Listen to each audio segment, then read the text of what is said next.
네, 하나님 말씀 함께 보시겠습니다. 오늘 우리에게 주시는 말씀은 로마서 1장 18절부터 32절 말씀, 조금 긴 말씀인데요. 교독해서 읽겠습니다. 하나님의 진노가 불의로 진리를 막는 사람들의 모든 경건하지 않음과 불의에 대하여 하늘로부터 나타나나니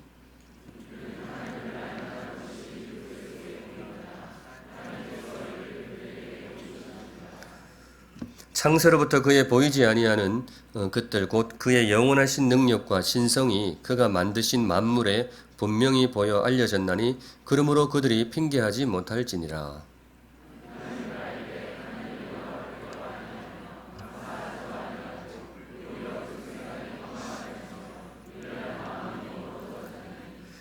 스스로 지혜 있다 하나 어리석게 되어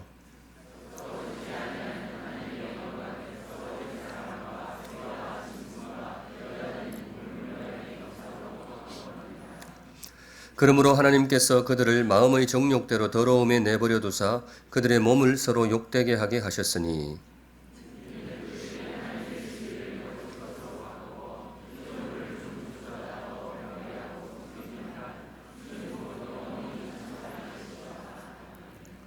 이 때문에 하나님께서 그들을 부끄러운 욕심에 내버려 두셨으니 곧 그들의 여자들도 순리대로 쓸 것을 바꾸어 영리로 쓰며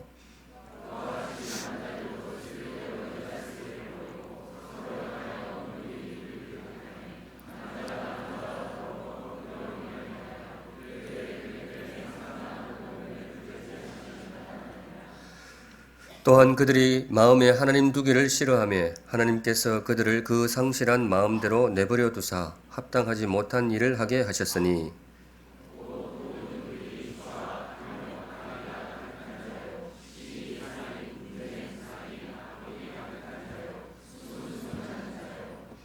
비방하는 자요, 하나님께서 미워하시는 자요, 능욕하는 자요, 교만한 자요, 자랑하는 자요, 악을 도모하는 자요, 부모를 거역하는 자요.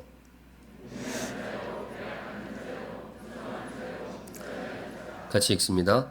그들이 이 같은 일을 행하는 자는 사형에 해당한다고 하나님께서 정하심을 알고도 자기들만 행할 뿐 아니라 또한 그런 일을 행하는 자들을 옳다 하느니라. 아멘. 네, 오늘은 이 말씀으로 주님 주시는 교훈을 함께 받겠습니다. 오늘의 말씀은 역사입니다. 역사. 주보 제목에 약사라고 되어 있는데요. 오타는 아닙니다. 요약된 역사라는 뜻입니다. 인류가 걸어온 길을 간략하게 요약했다는 의미에서 인류 약사, 그렇게 제목을 잡았습니다. 역사를 바라보는 관점은 다양한데요. 사람들이 사용해온 손에 쥐고 사용한 도구를 중심으로 석기시대, 청동기, 철기 이렇게 구분하기도 하고요. 정치 제도나 경제 형태를 중심으로 고대 노예제, 중세 봉건시대, 근대 자본주의 그렇게 구분하기도 합니다. 혹은 왕조의 변화를 중심으로 삼국시대, 통일신라, 고려 이렇게 나아가게 되죠. 같은 이 땅에서 벌어진 일이지만은 역사를 바라보는 관점에 따라서 다양한 기록이 나오게 됩니다. 그렇다면 성경은 역사를 어떻게 바라보는가? 오늘 본문이 바로 그 내용입니다. 성경이 바라본 역사, 그렇게 보시면 되겠습니다. 굉장히 짧죠. 보통 역사책이 두꺼운데 성경이 기록한 역사는 이렇게 굉장히 짧습니다. 맥을 짚었기 때문에 그래요. 핵심적인 맥. 역사를 기록할 때에 사건을 많이 기록한다고 좋은 건 아니거든요. 짧게 기록을 해도 맥을 짚어준다면 그게 진짜로 의미 있는 역사다, 그렇게 말씀드릴 수가 있습니다. 그런 의미에서 오늘 본문은 인류가 걸어온 이 참 길고도 널찍한 이 길에 있어서 그 맥을 짚어주는 아주 의미 있는 역사 혹은 역사 기록이다, 그렇게 보시면 되겠습니다. 내용은 크게 세 국면으로 나눠질 수 있는데요. 오늘 설교가 그렇게 구성되기도 합니다. 미리 구획을 마음에 새기면 첫째, 외면의 역사입니다. 외면의 역사, 이 단어 기록해 두시고요. 두 번째는 왜곡의 역사였다. 세 번째는 파멸의 역사였다. 성경이 바라본 인류 역사가 이렇습니다. 성경이 바라보니까 인류가 이런 걸음을 걸어온 거예요. 첫 번째가 어떤 역사였다고요? 외면의 역사, 기억하시면 좋겠습니다. 두 번째는 왜곡의 역사, 마지막으로 파멸의 역사. 단어들이 좀 어둡죠? 어둡습니다. 부정적인 그런 단어들이 많이 나오게 되는데 성경이 바라본 인류의 역사가 어둡다라는 거예요. 물론 이 땅에서도 반짝반짝 빛나는 일들도 많이 있었습니다. 기쁜 순간도 있고 환희도 있고 여기저기 영웅호걸도 등장했어요. 그런데 전체적으로 성경이 이 땅의 역사를 쫙 바라보니 이 땅이 참 어둡다. 어둡다. 그런 내용이 되겠습니다. 오늘은 말씀 들으실 때에 조금 공부한다는 느낌으로 들으시면 좋겠습니다. 성경적인 역사관을 여러분들과 함께 나눠보고 싶습니다. 성경이 바라본 역사, 그 인류의 역사를 마음에 새기는 그런 시간이 되시면 좋겠습니다. 첫째, 들어갑니다. 첫째, 어떤 역사였느냐? 외면의 역사였다. 인류가 걸어온 길을 이렇게 성경이 찬찬히 들여다보니까는 이 성경에 눈에 들어오는 아주 중요한 사건이 하나 있었어요. 성경이 볼 때는 적어도 제일 첫 번째 소위 역사적인 사건이 있었습니다. 그게 뭔가 하면 외면했다. 사람이 무언가를 외면한 거예요. 그게 오늘 18절에서 21절의 내용인데요. 대표로 20절을 같이 한번 읽어보겠습니다. 20절입니다. 시작.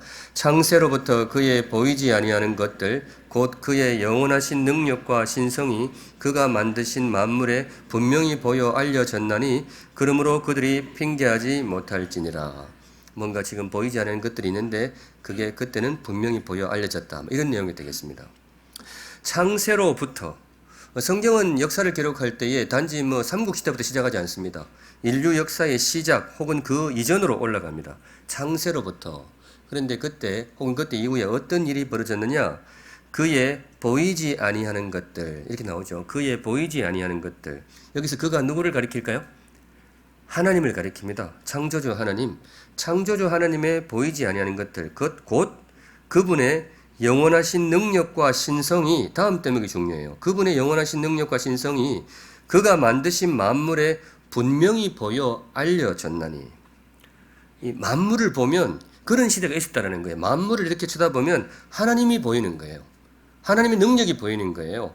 자연을 잔잔히 보면 하늘을 보고 땅을 보고 바다를 보고 자연을 보면 하나님의 신성이 눈에 들어오는 그런 시절이 있었다라는 거예요. 처음에는 그랬다라는 거예요. 사실 충분히 예상 가능한 것이 그분이 만드신 거잖아요.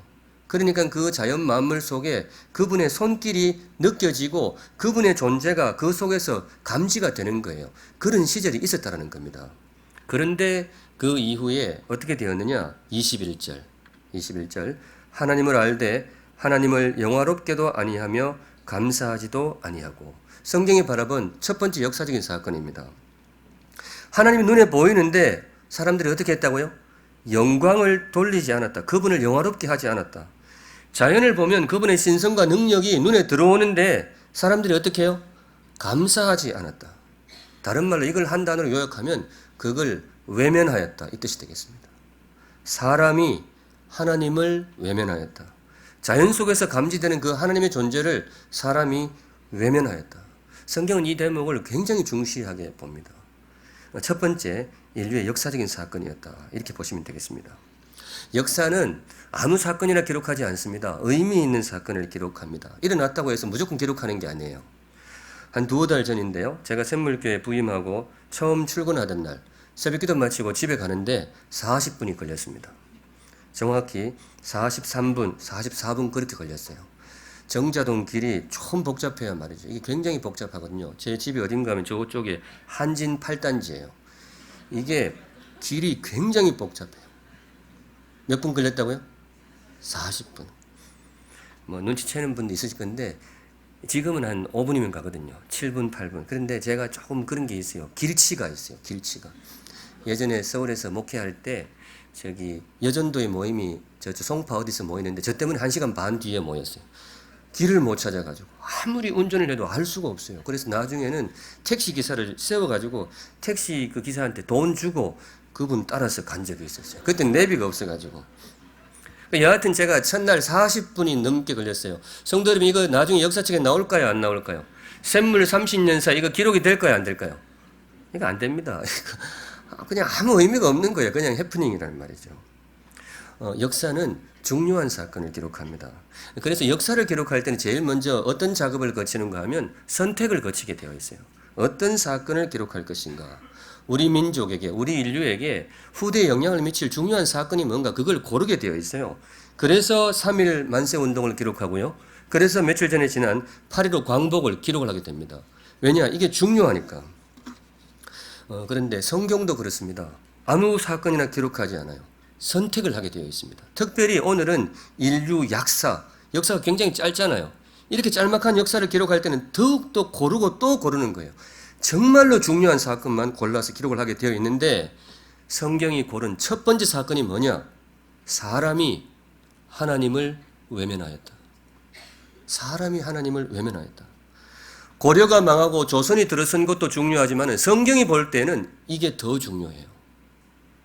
이 콜럼부스라는 사람이 아메리카 신대륙을 발견한 것도 우리 인류 역사에 굉장히 중요하잖아요. 그런데 성경은 그거보다 이게 더 중요해요. 사람이 하나님을 외면하였다. 사람이 자연에서 감지되던 그 하나님의 존재를 외면하였다. 성경이 그걸 기록합니다. 중요하니까. 로마서의 인류 역사 바로 그런 관점에 의해서 기록되고 있습니다. 그런데 이 사건이 왜 그렇게 중요하냐? 사람이 하나님을 외면한 거 그게 왜 그렇게 중요하냐? 그것이 그 이후 인류의 삶에 엄청난 변화를 몰고 왔기 때문에 그렇습니다. 그 뒷대목인데요. 하나님을 알되 하나님을 영화롭게도 아니하며 감사하지도 아니하고 나머지 뒷부분 같이 읽습니다. 시작. 오히려 그 생각이 허망하여지며 미련한 마음이 어두워졌나니. 그 생각이 허망해지고 미련한 마음이 어두워졌다. 사람이 하나님을 외면했는데 그 결과가 어떤 결과가 나왔느냐? 사람들 눈이 나빠졌다는 거예요. 자연 속에 보이던 그 하나님을 외면을 했는데 그것 때문에 사람들의 시력이 굉장히 나빠졌어요. 하나님이 안 보이게 되었어요. 처음에는 보였는데 그걸 외면했다 그랬잖아요. 그런데 지금은 그렇게 하다 보니까 눈이 나빠져가지고 하나님을 이제는 보려고 해도 안 보여요. 성경은 이 대목에 중시합니다. 그래서 그 이후 인류에게 지금까지 그때까지는 경험하지 못했던 새로운 시대를 경험하게 되는데 하나님이 보이지 않는 시대, 자연을 아무리 쳐다봐도 하나님이 느껴지지 않는 시대, 그런 시대를 인류가 살게 되었습니다. 지금까지 이어지고 있어요. 원래 참 많은 분들이 이런 이야기를 하게 되죠. 믿지 않는 분들이 특별히 이런 이야기를 해요. 하나님을 좀 보여다오. 내 눈에 보여주면 내가 믿겠다. 그런 이야기를 해요. 근데 가끔 그 이야기 들으면 우리도 좀 공감이 돼요. 그래, 참 하나님이 눈에 보이면 되게 좋겠다. 보이면 참 좋을 것 같은데. 근데 성도 여러분, 왜 안 보이느냐? 어떤 분들은 그렇게 생각해요. 하나님이라는 분이 없으니까 안 보이지. 있는데 안 보일 리가 있나? 근데 성경은 그렇게 생각하지 않아요. 왜 안 보이느냐? 사람이 하나님을 외면하였다. 인류의 역사에 있었던 그 중요한 역사적 사건의 후유증이라는 거예요. 역사적 사건은 후대에 반드시 영향을 미치게 되어 있습니다. 8.15 광복이 된 역사하고 되지 않았다 그러면 우리의 삶이 엄청 달라졌을 거 아니에요. 후대에 영향을 미치게 되어 있어요. 성경은 이 대목이 인류의 역사에 굉장히 큰 영향을 미쳤다. 그날 이후로 사람이 하나님을 보지 못하게 되었다. 처음에는 잘 보였다는 거예요. 태양보다 하나님의 존재가 더 실체적으로 보이던 시절이 있었다는 거예요. 자연 만물을 볼 때에 별빛 반짝반짝하는 것보다 하나님의 존재가 더 선명하게 우리에게 다가오던 시절이 있었는데 그런데 인류가 그걸 외면하였다. 그리고 그렇게 되면서부터 이제는 보려고 해도 보이지 않는 시대가 되었다.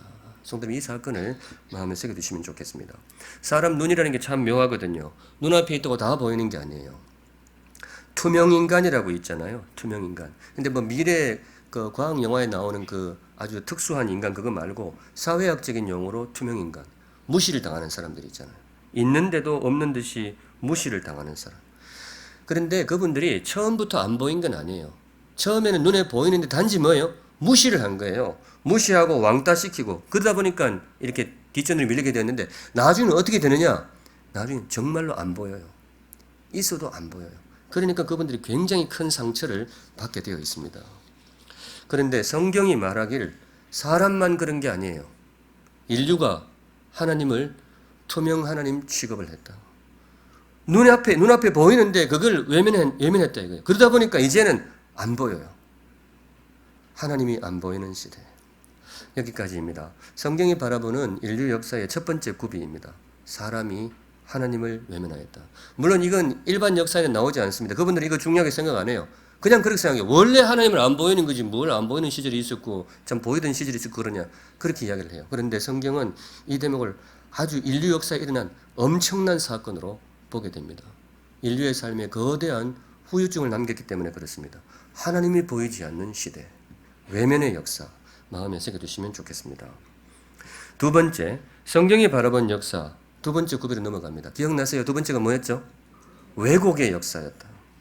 외면의 역사 다음에 일어나는 것이 왜곡의 역사 혹은 상실의 역사라고 해도 좋습니다. 22절에서 27절 내용인데요. 두 가지 왜곡을 이야기합니다. 미리 말씀드리면 첫째는 하나님 왜곡이고 두 번째는 인간 왜곡입니다. 사람이 하나님을 외면하고 그 이후에 벌어진 일들을 정리해 주는데 하나님이 왜곡이 되었고요. 또 인간도 왜곡되게 됩니다. 먼저 하나님 왜곡부터 살펴볼게요. 23절 같이 읽습니다. 시작. 썩어지지 아니하는 하나님의 영광을 썩어질 사람과 새와 짐승과 기어다니는 동물 모양의 우상으로 바꾸었느니라. 무슨 이야기죠? 우상숭배 이야기가 되겠습니다. 우상숭배가 뭐냐? 성경은 그렇게 정의합니다. 하나님 왜곡이다. 하나님을 외면한 결과로 나타나는 하나님 왜곡이다. 여기서 우상은 단지 저급한 그런 무당 종교만 이야기하는 것이 아니고 이 땅에 있는 모든 종교 현상을 포괄하는 개념으로 보시면 되겠습니다. 제일 처음에는 그 이야기를 했어요. 왜 인류의 눈에 하나님이 보이지 않을까? 역사적인 사건이 있었어요. 하나님을 외면한 거예요. 두 번째는 뭔가 하면 우리 종교가 참 많잖아요. 인류에게 참 종교가 많죠. 이 종교 현상에 성경이 주목을 합니다. 이게 뭔가 역사적 사건의 결과물인 것 같다. 그게 뭔가 하면 결론부터 말씀드리면 하나님을 외면하고 하나님을 잃어버린 인간에게서 나타나는 하나님 왜곡 현상이라고 보시면 되겠습니다. 인류학자라고 있으시죠? 사람의 사는 모습을 찬찬히 들여다보는 인류학자. 이분들이 발견한 사람의 본성 가운데 예배 본성을 많이들 이야기합니다. 사람에게 예배 본성이 있어요. 다른 말로 종교심. 세상 어디를 가든지 종교가 있어요. 아프리카 오지에도 있고요. 뉴욕 맨하탄에도 있어요. 저급한 무당 형태도 있고 세련된 문화적 종교도 있지만 여하튼 어디를 가든 사람 사는 곳이면 다 종교 현상이 나타나게 됩니다. 이게 도대체 뭘까? 왜 사람에겐 종교란 것이 생길까? 어떤 분들은 이걸 좀 가볍게 봅니다. 종교?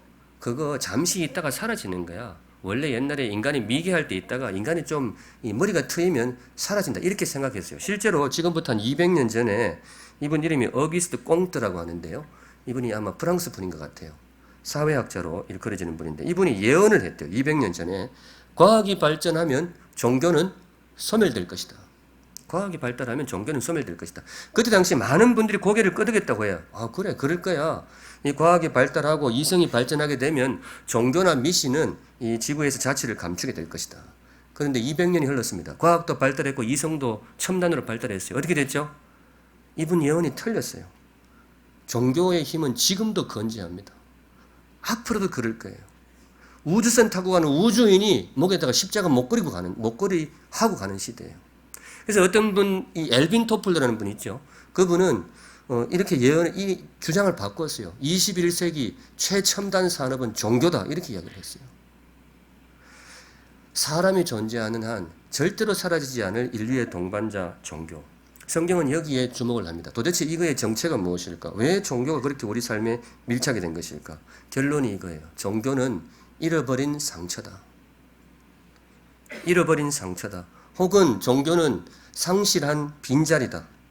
원래 그 자리에 누가 계셨느냐? 창조주 하나님이 계셨다는 거예요. 우리가 그분의 피조물이니까 그분의 존재가 우리 안에 있는 거예요. 그분을 모신 자리가 우리 안에 있었던 거예요. 그런데 인류 역사에 중요한 사건이 있었죠. 사람이 하나님을 어떻게 했다고요? 외면한 거예요. 그분을 밀어낸 거예요. 그러니까 그분이 밀려난 거예요. 근데 우리 안에 그분의 빈자리가 허전하게 남을 수밖에 없어요. 근데 어떻게든 채우려고 하는데 엉뚱한 걸로 채우는 거죠. 저급한 시대에는 짐승의 형상으로 채우고 새의 형상으로 채우고 현대에 와서는 영성 종교로 채우고 문화적 종교, 철학적 종교로 채우고 그렇게 채우기 시작했다는 겁니다. 그래서 성경은 종교 현상이 뭐냐? 결국 하나님을 잃어버린 인간에게서 나타나는 하나님 왜곡 현상이다. 25절도 그 이야기입니다. 25절 보시면 이는 그들이 하나님의 진리를 거짓 것으로 바꾸어 피조물을 조물주보다 더 경배하고 섬김이라. 아마 주님이 오시는 그날까지 인류가 존재하는 한 종교는 계속되게 될 것입니다. 왜냐? 이게 인류의 마음속에 있는 다른 그 무엇으로도 채울 수 없는 빈자리이기 때문에 그렇습니다. 하나님 왜곡이다. 두 번째 왜곡으로 넘어가 보겠습니다. 이 대목이 참 재미있는 대목인데요. 두 번째 왜곡 24절인데요. 24절 한번 같이 읽어보겠습니다. 24절 띄워주시면 24절 시작. 그러므로 하나님께서 그들을 마음의 정욕대로 더러움에 내버려 두사 그들의 몸을 서로 욕되게 하게 하셨으니. 24절 무슨 이야기죠? 음행 이야기입니다. 음행, 정욕, 음행. 근데 이 내용을 보실 때 문자도 중요하지만은 이 위치를 눈여겨 보셔야 돼요. 23절에 우상숭배 이야기했어요. 25절에 또 무슨 이야기했죠? 우상숭배 이야기했어요. 근데 그 사이에 낀 24절은 영 엉뚱한 이야기를 해요. 음행 이야기를 합니다. 이게 왜 이럴까? 왜 이게 한참 우상숭배 이야기하고 있는데 갑자기 뜬금없이 음행이 튀어들어오느냐? 이유가 있습니다. 성도 여러분, 이 두 개가 뿌리가 같기 때문에 그래요. 현상은 달라도 뿌리가 같아요. 인류에게 일어난 역사적인 사건, 사람이 하나님을 외면한 거예요. 그분을 밀어낸 거예요. 근데 사람 속에 오직 그분만이 채울 수 있는 빈자리가 있는데 그걸 사람들이 여기저기 채우기 시작하는데 두 갈래로 채우기 시작을 했습니다. 하나는 무엇으로? 종교로, 우상으로 채우기 시작했어요. 또 다른 하나는 뭘까요?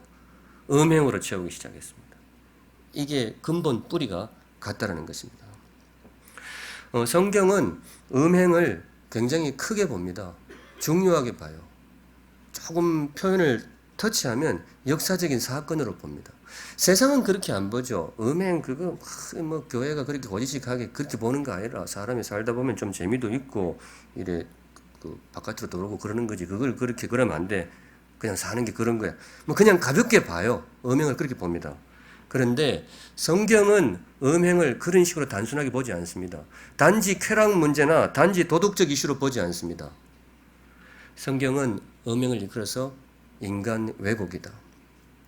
하나님을 잃어버린 인간에게서 나타나는 인간 왜곡 현상 혹은 인간 상실이라고 규정을 하게 됩니다. 단지 사람과 사람 사이에 빚어진 일이 아니라 하나님과의 관계에서 빚어진 현상으로 봅니다. 하나님을 잃어버린 인간이 무언가를 채우려고 발버둥 치는데 종교로 채우든가 이 음행으로 채우든가. 그래서 성경이 음행을 굉장히 무겁게 바라봅니다. 그리고 성도 여러분, 더욱더 마음을 조금 가다듬고 26절을 보겠습니다. 정말 중요한 대목인데요. 26절, 27절에 새로운 이슈가 나옵니다. 26절에 이 때문에 하나님께서 그들을 부끄러운 욕심에 내버려 두셨으니 곧 그들의 여자들도 순리대로 쓸 것을 바꾸어 영리로 쓰며. 이건 무슨 내용일까요? 동성애 이야기입니다. 27절 같이 읽을게요. 시작. 그와 같이 남자들도 순리대로 여자 쓰기를 버리고 서로 향하여 음욕이 부릴 듯하며 남자가 남자와 더불어 부끄러운 일을 행하여 그들의 그릇 때문에 상당한 보응을 그들 자신이 받았느니라. 근자에 우리 사회에 동성애 이슈가 굉장히 뜨겁습니다. 정말로 뜨거워요. 어떤 많은 분들이 궁금해해요. 성경적인 입장이 뭐냐? 성경적인 입장이 뭐냐? 그거 오늘 말씀드립니다. 동성애는 인간 왜곡입니다. 동성애는 인간 왜곡입니다. 하나님이 우리에게 주신 존귀한 하나님의 형상, 그게 상실되고 왜곡된 것, 그게 동성애입니다. 죄라는 말보다 더 근본적인 언어를 써야 됩니다. 동성애는 인간 왜곡입니다. 하나님을 잃은 이 가련한 인생에게 드리워진 어두운 인간 왜곡입니다. 어떤 분들은 동성애를 두고 성적 취향이니 성의 다양성이니 심지어 개인의 자유라고 이야기를 해요. 그런데 성경은 절대 그렇게 말하지 않습니다. 성경은 분명하게 이야기를 합니다. 동성애는 하나님을 외면하고 그래서 하나님을 상실한 인류에게서 나타나는 인간 왜곡입니다. 개인의 문제이기도 하지만은 인류 전체에 들이운 어둠입니다. 하나님의 창조 질서를 정면으로 거부하는 인간 왜곡입니다. 성경은 동성애를 굉장히 중대한 사안으로 봅니다. 가볍게 보지 않아요. 그 어떤 사건보다 굉장히 무겁게 봅니다. 오늘 본문을 제가 일컬어서 인류 약사라고 그랬잖아요. 역사가 아니고 약사예요. 그만큼 요약했다는 거예요. 굉장히 짧습니다. 그런데 이 짧은 역사에 성경이 동성애를 길게 언급합니다. 굉장히 무게감 있게 언급을 합니다. 우상숭배와 함께 동성애를 아주 중대한 사건으로 봐요. 그만큼 성경이 이걸 중시한다는 겁니다. 하나님의 창조 질서를 정면으로 위배하는 왜곡으로 봅니다. 많은 분들이 이 동성애에 대해서 우려를 합니다. 특별히 어른들이 우려를 하는데 그럴만 합니다. 정말로 우려할 만한 정말로 중대한 사안이 분명합니다. 저도 그렇습니다. 이 안타까운 현실이 우리 사회에서 사라지기를 바랍니다. 근데 그렇다면 교회가 어떻게 대응할 것인가? 어떻게 우리가 대응해야 될 것인가? 이 말씀만 드립니다. 성도 여러분, 여기에 지혜가 필요해요. 정말 지혜가 필요해요. 성경 진리에 대한 확고한 신념, 그것과 더불어서 정말 냉철한 지혜가 필요합니다. 왜냐? 우리만 사는 세상이 아니에요. 참 다양한 사람이 삽니다. 그래서 목사로서 참 머리가 아파요. 저도 정말 고민하고 있습니다. 그래서 이 말씀만 드립니다. 성도 여러분, 기도 많이 해주세요.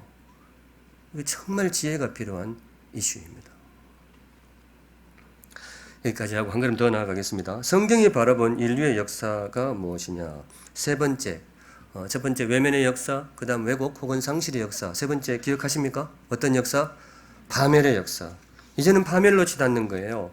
나머지 내용인데요. 29절에 보시면 곧 모든 불의, 추악, 탐욕, 악의, 시기, 살인, 분쟁, 사기, 악독, 온갖 죄악들이 막 나오는 거예요.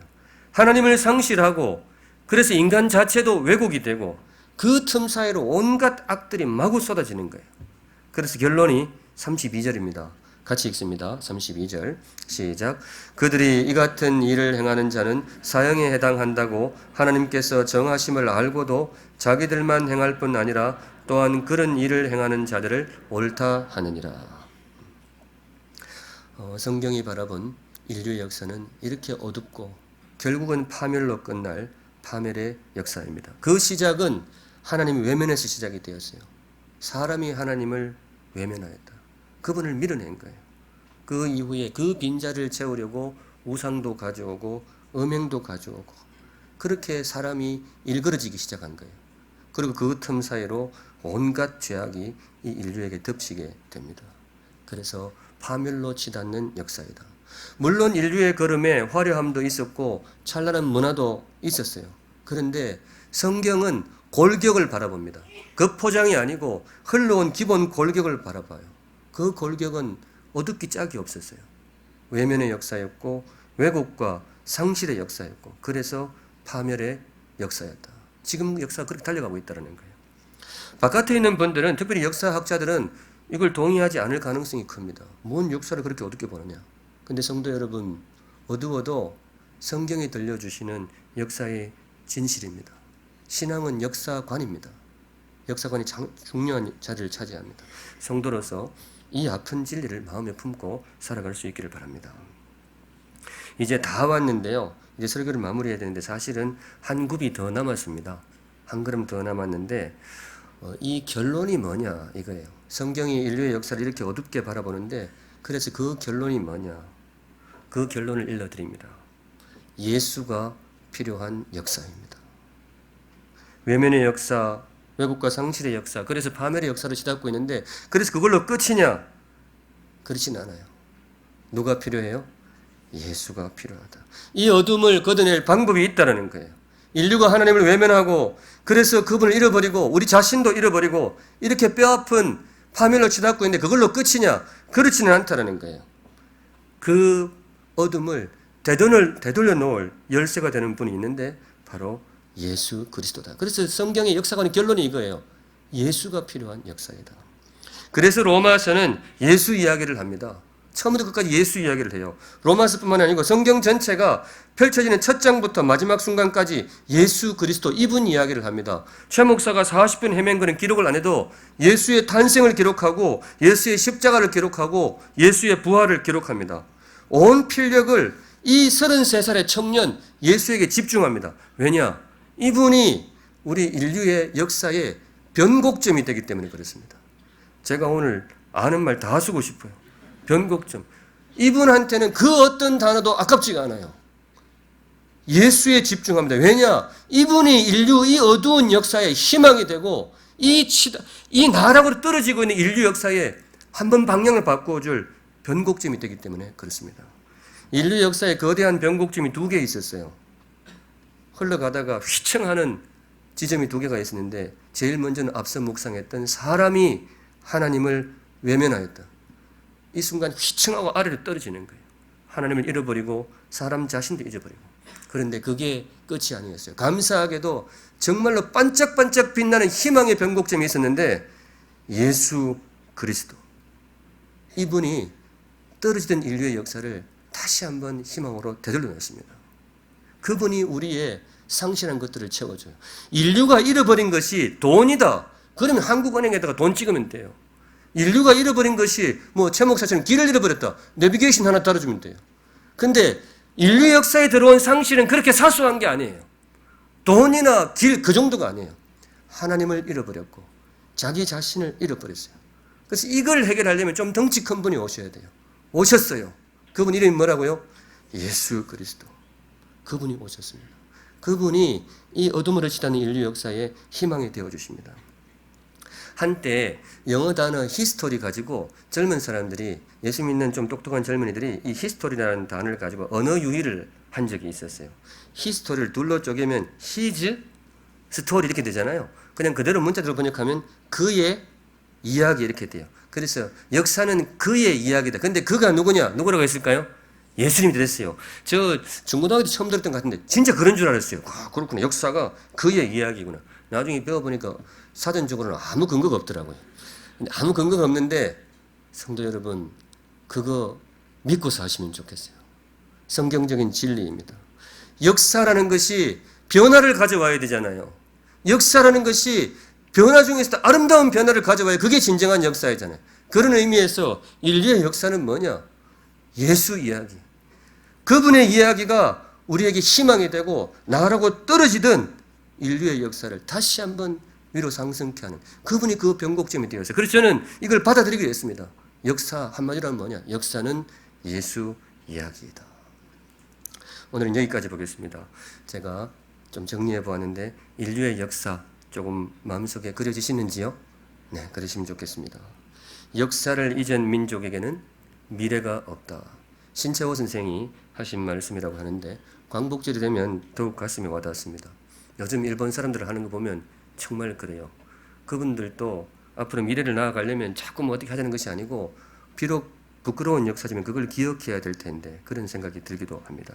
근데 성도 여러분, 역사를 잊은 민족에게는 미래가 없다. 우리한테도 그렇습니다. 그리스도인데 그래요. 우리는 세상 역사도 중요하지만은 성경적인 역사관을 마음에 품어야 됩니다. 신앙생활을 정말로 의미 있게 하기 위해서는 이걸 품어야 됩니다. 외면의 역사, 왜곡과 상실의 역사, 그래서 파멸의 역사. 그렇지만 뭐예요? 그렇지만 예수의 역사. 이 어둡고 어두운 역사였지만은 예수 안에서 희망을 발견하는 역사. 이 분명한 성경적인 역사관을 마음에 새기고 살아가시는 복된 샘물 성도들 되시기를 주님의 이름으로 축원합니다. 아멘. 함께 찬양하겠습니다. 찬송가 주보에 나오는 걸 좀 바꿨는데 545장인가요? 내주는 강한 성이요. 585장입니다. 함께 말씀 마음에 새기면서 찬양하겠습니다.